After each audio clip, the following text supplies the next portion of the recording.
राधे राधे कुंज बिहारी शिवदास।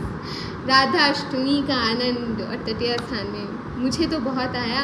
आप तटीय स्थान गए कि नहीं गए प्लीज़ कमेंट में बताइएगा। और राधा अष्टमी के दिन किसने किसने करुआ के दर्शन किए वो भी बताइएगा। गुरु जी की पूजा की कि नहीं की वो भी बताइएगा। और उस दिन पानी बहुत गिरा था तो कौन कौन पानी में भीगा, उस आनंद में भीगा वो भी बताइएगा।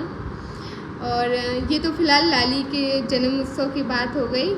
आपको सभी को लाली के जन्म उत्सव की बधाई हो। लेट है बट कोई बात नहीं, थोड़ा बहुत तो मुझे आप क्षमा कर ही सकते हैं कि वीडियो लेट आ रही है। बट आज का जो मेन टॉपिक है वो है हमारा चंद्र ग्रहण के बारे में। चंद्र ग्रहण क्योंकि भारत में पड़ रहा है और बहुत ख़तरनाक है, कुछ स्टेटों के लिए भविष्यवाणी भी करी गई है।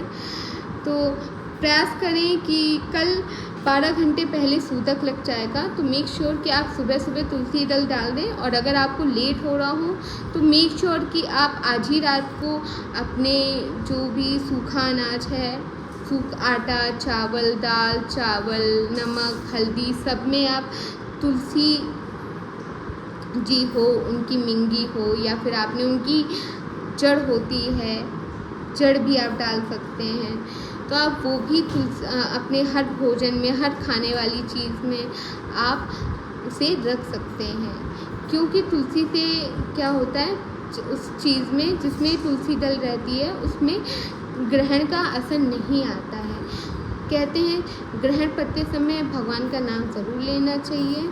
तो चंद्र ग्रहण फिलहाल रात में है। मैं आपसे करूँगी कि अगर आप कल 2 माला करते हैं तो कल 2-3 माला और कर लीजिएगा। क्योंकि चंद्र ग्रहण कहते हैं हर ग्रहण में भगवान को कष्ट होता है, तो इसीलिए ग्रहण जो पड़ रहा है, साइंटिफिक तो रीज़न्स उसके बहुत अलग अलग हैं, चीज़ें सबको पता भी हैं, पर ग्रहण के समय कहते हैं भगवान का नाम लेना चाहिए। तो अगर कल कोई 2 माला करता हो तो 3, 4, 5 कर ले।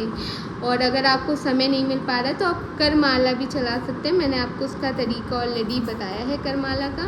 नहीं तो आप कुछ ना करें तो मुंह से जाप कर लें गुरु मंत्र का। आप मन में अपना मुंह में बोलते जाइए, बाहर किसी को सुनाई ना दे, बिना जीभ चलाए आप गुरु मंत्र अपना कर सकते हैं।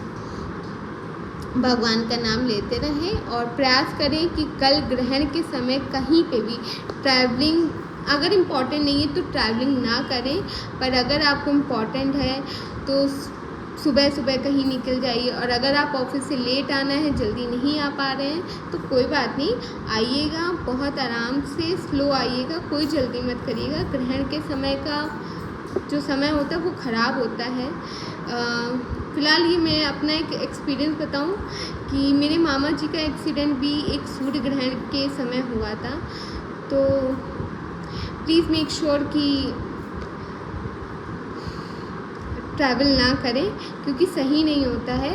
कभी भी ग्रहण के समय हमें कहीं से इधर से उधर ट्रैवलिंग नहीं करना चाहिए, अच्छा नहीं होता है। तो मेक श्योर कि अपना ध्यान रखें। और गर्भवती जो महिलाएं हैं, चंद्र ग्रहण के समय ध्यान रखें कि आप बैठे रहें, अपना पैर ना मोड़ें, अपनी आंखें ना बंद करें और बिल्कुल आराम से एक पोजीशन पर बैठी रहें। और उस दिन कैंची, चाकू से कोई भी काम, कोई भी फल, सब्जी कुछ ना काटें। आप उस दिन प्रयास करें कि आप उस दिन कुछ ना काटें। जो आपकी हाउस हेल्प हो, आपकी मदर इन लॉ हो, उस दिन उन्हीं से काम करा लें। उस दिन आप कोई काटने वाला काम ना करें। मैं आपको यही कहूँगी क्योंकि गर्भ में बच्चे पे असर पड़ता है। तो उस दिन मेक श्योर कि आप कोई भी कैंची या फिर चाकू से कोई भी चीज़ उपयोग ना करें और ग्रहण के समय भगवान का नाम लेते रहें। फिलहाल आज की वीडियो यहीं समाप्त होती है। अगर मेरी वीडियोस पसंद आए तो like, share, comment and subscribe करना बिल्कुल ना भूलें। और कमेंट में कुंज बिहारी शिवदास लिखना तो बिल्कुल ना भूलें। राधे राधे कुंज बिहारी शिवदास।